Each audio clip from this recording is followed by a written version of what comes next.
सुते में पियावा साथे लागो है गरमी जाड़ा में। सटी के सुते में पियावा साथे लागो है गरमी जाड़ा में।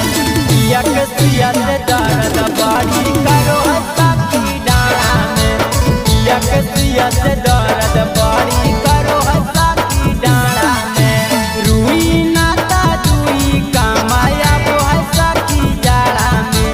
रुई नाता दुई कमाया वो है साकी जाड़ा में। पिया के सुइया से दर्द बड़ी करो है साकी डाँड़ा में। पिया के सुइया से दर्द बड़ी करो है साकी डाँड़ा में। पिया के सुइया से दर्द बड़ी करो है साकी डाँड़ा में।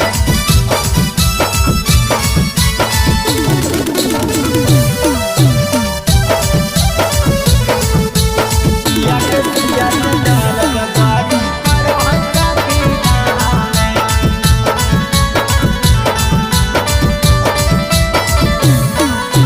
लागे नहीं तो है तनिको साकी देहिया में पियावा ठंडा है।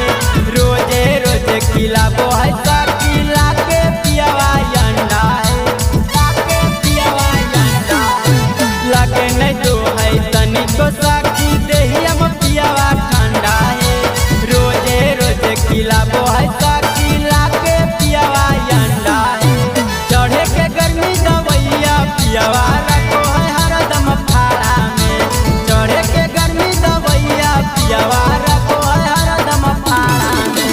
पिया के सुइया से दर्द बड़ी करो है साकी डाँड़ा में। पिया के सुइया से दर्द बड़ी करो है साकी डाँड़ा में। पिया के सुइया से दर्द बड़ी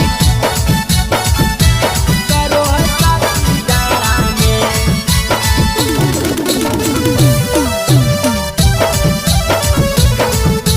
पिया के सुइया से दर्द बड़ी करो है साकी डाँड़ा में।